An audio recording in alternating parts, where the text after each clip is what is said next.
Hey y'all, it's Michael, and for this video, I'm going to be doing a short story collection of Everything Inside by Edwidge Danticat. I have read her other short story collection, Crack,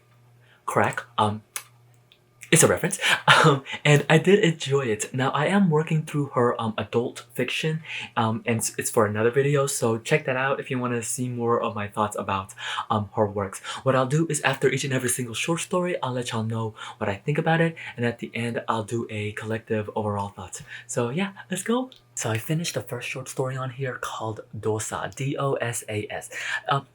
So I was like, wait, when I looked that up, I was like, it showed me a recipe for like this type of bread from India, and I was like, that can't be right. But the explanation of it does get explained in the book, and then the current book that I'm reading right now has a reference to it too, without trying to give too much away.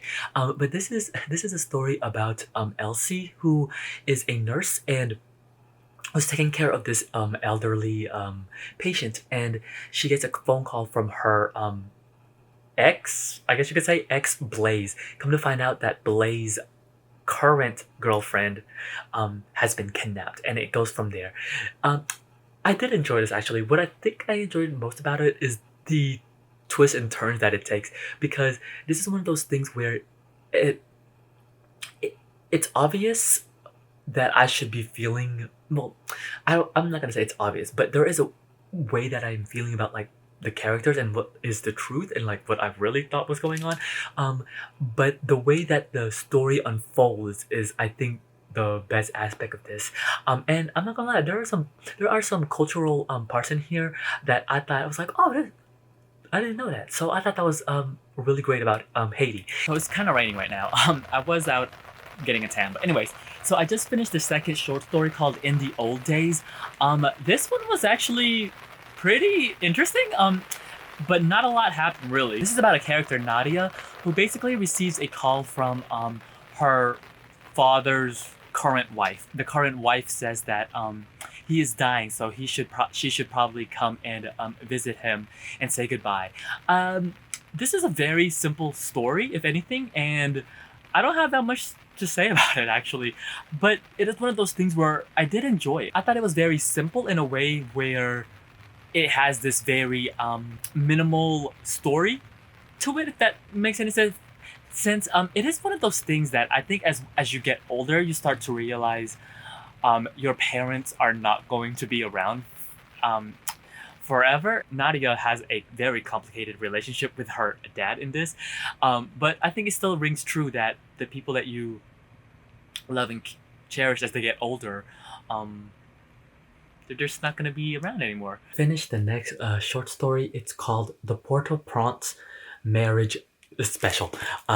This I really enjoyed. This is one of those stories where the closer you pay attention, I think the payoff is better.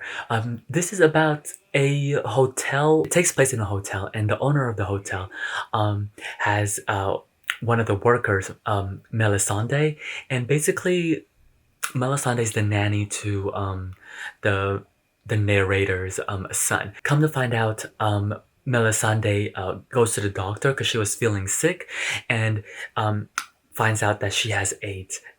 Now the thing is though, I don't know, it's not exactly clear on the time period of this, because there were things in here, especially about AIDS and how the narrator reacted to it, and like the way that she interacts with Melisande after finding out that she had AIDS. I don't I think it could have been a bias of the character, but yeah, there's that. I'm not really exactly sure. The thing is, I think structurally this was really great, because like I mentioned, if you pay really close attention, I thought the ending was like, whoa, like it's like a spark. I was like, oh my god. I was like, yeah. Right, so I finished the next short story on here. It's called The Gift. This one, I thought it was okay. This one is about Anika, who is meeting up with Thomas, because she says, quote unquote, that she has a gift for him. And this is after the earthquake in Haiti. And this, one thing that I did really appreciate about this story is how it reveals information to the reader. And I noticed that Danticat does this really well, especially since I'm reading so much of her stories. But she really does this great in short stories because, like, similar to the past story that I was referring to, Danticat knows how to reveal things in like layer. I think that's the better word. Is layer information in a way that is shocking to not shocking to the story because it's almost like a surprise. It's really fun, if that makes any sense, like trying to guess what's going to happen. And a lot of her stories that you have, I'm also noticing that there are double meanings, a lot of double meanings, like a lot of double meanings. It's like a constant, I don't know, theme, a constant thing that is prevalent throughout all her works. It's one of those stories where after I read it, it was like, okay, I like it, but I don't love it. And I was just like, okay, there's no justifiable reason at all. I was just like, oh, okay. Finish the next short story on there called Hot Air Balloons.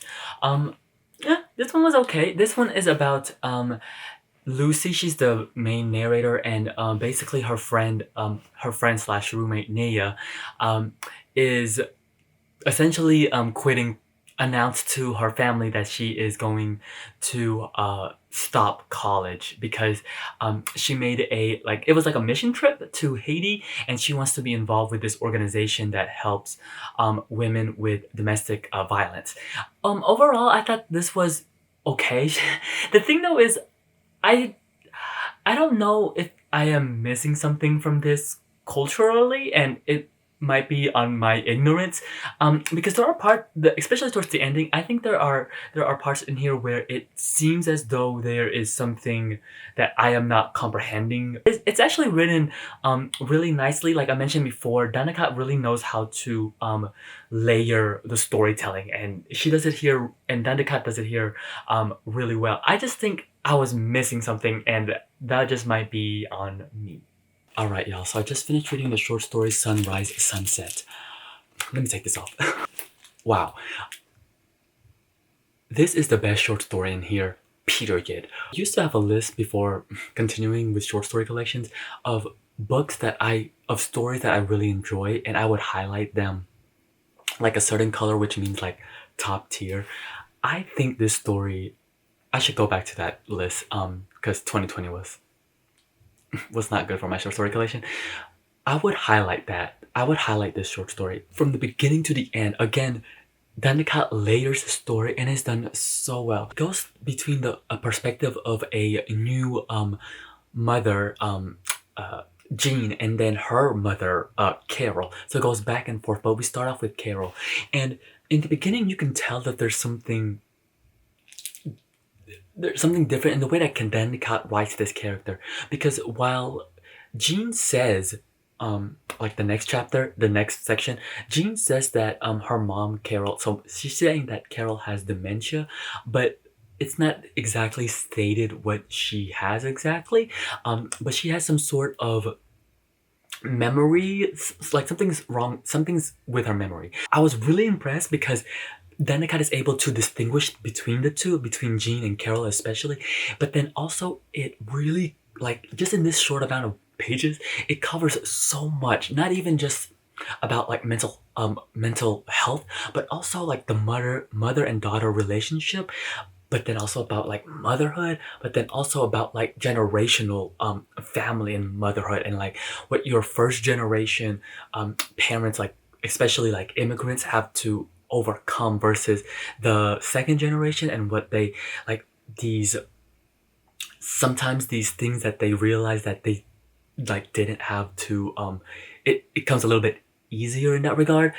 Oh, this was great, and it leads up to like the climax is really intense. The progression to get to the climax is done like chef kiss. Y'all, this is one of the best short stories I've read this year. Oh my god, it was fantastic. I thought it was great. So I just finished reading the next short story called 7 Stories.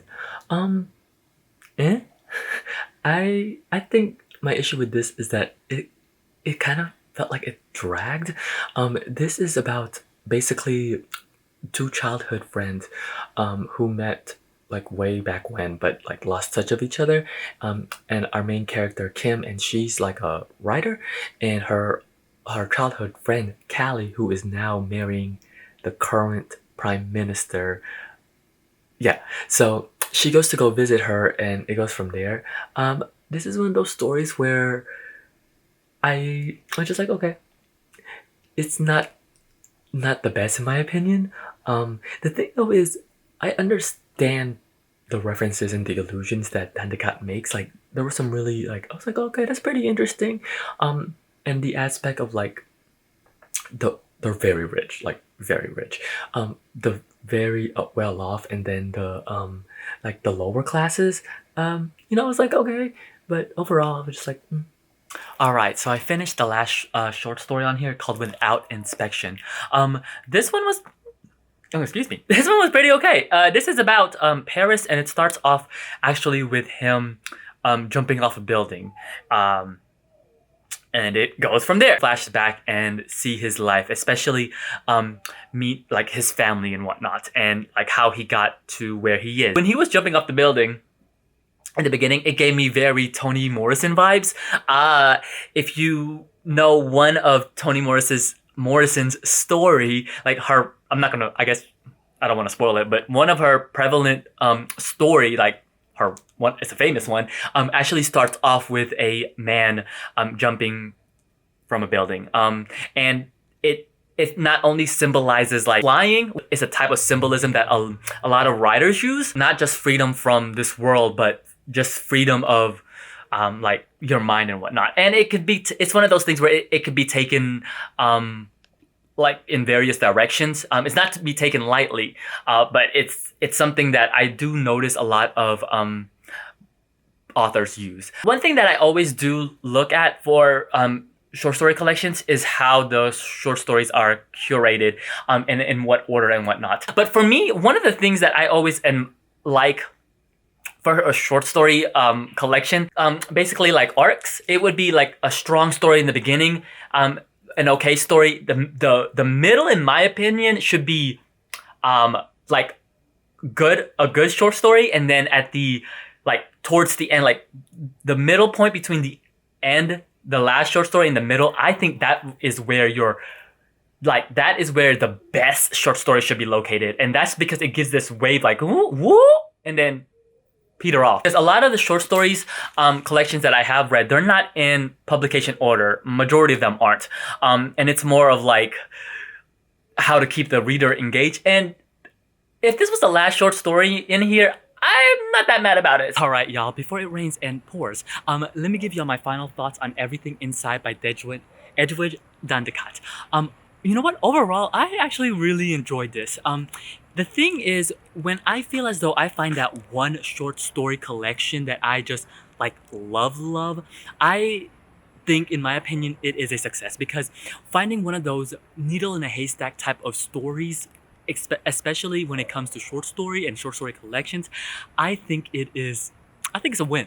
And it's obviously that the best one, as you saw, is Sunrise Sunset. I thought it was great. It was fantastic. It was great. I just really loved it. The one thing I did notice, like vibe wise, this story compared to Crick Crack's story, that I felt personally that had more of this magical feel to it, compared to something as this. I felt as this was down. It felt more down to earth. So the vibes of the story, like the whole collection in general, were really different from Crick Crack. And I do well.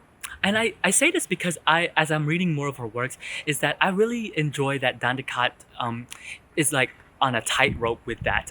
There are elements within her writing where it's very down to earth, and we can really see, especially because all her characters, actually all her characters, are from Haiti and or somewhere within that diaspora, which I always appreciate.